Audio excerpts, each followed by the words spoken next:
guys, I'm here with a super talented filmmaker. Please tell us all about your amazing film. So my name's Emil. My film is called 1, 2, 3, All Eyes on Me, and it's the story of a teacher and her 4th grade class as they go through a crisis together. I love that your cast was very diverse. Tell us a little about that. So the cast is primarily Latino. Miss Lena, our teacher, is African American, but most of the kids in the story are Latino, and that was just because I've noticed a shift in our country where Latinos are being stigmatized and violence is being taken out on them, and I wanted to portray that, and I wanted to show the audience how these are kids like any other kids and what it's like to be them in this situation. So that was the primary reason for doing that. And you are working on a feature film, right? Correct. We're like in early development stages of it, but yes. How important is festivals for your career? Festivals are extremely important for our career. I mean, first it's the chance for people to come and see our film, for us to meet other filmmakers, for us to do interviews like this, and just kind of get our work out there. It's one of the best ways for people to find out about you and see your films and then build a following. So they're extremely important, and I'm really thankful to be here. Well, my last thing, because I'm from Mexico, I want to hear your Spanish. No, you can't put me on the spot. It's a work in progress. Hola. Hola. See, there you go. Sí. Vean mi película. Wait, this is just a repeat after you? Yes, because it's like you're inviting them to see your movie. So one more time. Vean mi película. Mi película. There you go. Gracias.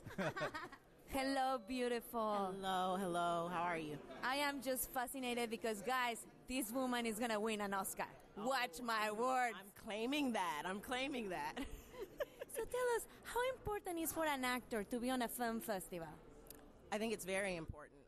First off, it's a great way to be able to be seen by your peers, and people who are actually knowledgeable about film. Oftentimes when we do get in films that are in any theater, it's a lot of people in the theater who aren't that knowledgeable about film. So it's a lot of critics.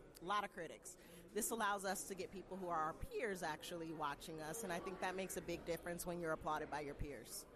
And you play a very difficult character. Can you tell us a little?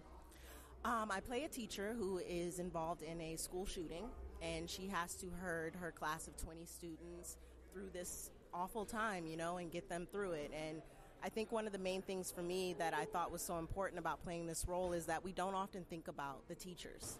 And so, we see the body counts, we see the numbers, we see the news stories, but we don't often see what those teachers have to go through and the responsibility we put on them. My last thing, I want to hear your Spanish. Oh, I wish. I'm from Mexico. Oh, I wish. Hola, I spoke tequila, Spanish. cerveza. Let's see, tequila. And mezcal. Is that? Gracias. Thank you. Gracias. You are very tall, actually. Are you saying that I'm too short? That's what is happening? I'm too tall. Congratulations on your amazing film. I am just surprised because he made it funny and it was crazy, kind of violent. Oh, thank you so much. What was happening in the director's head when you were directing that crazy film? I honestly, I didn't really... the movie, it's such...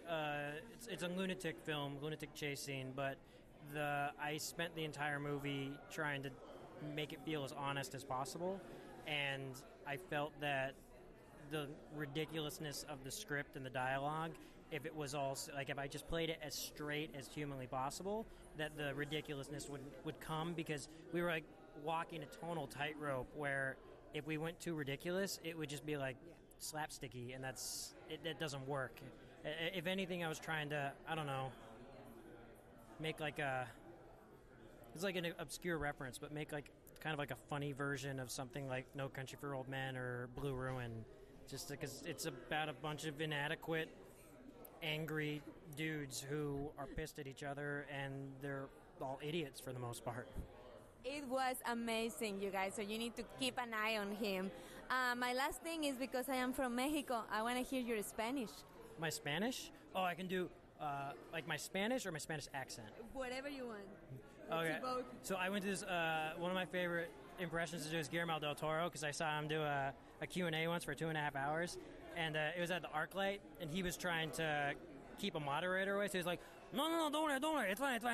Okay, everybody, some of you, you like movies, but a lot of you, you work on the movies, so I'm gonna talk about a lot of things, and if I keep talking too much, you just shoot at me, and I'll change the subject, okay? That was great. It was great. Guillermo del Toro, we love you. Thank you so much. Bye-bye. Guys, thank you so much for watching. Don't forget to subscribe to my YouTube channel, find me on Facebook, and follow me on Twitter.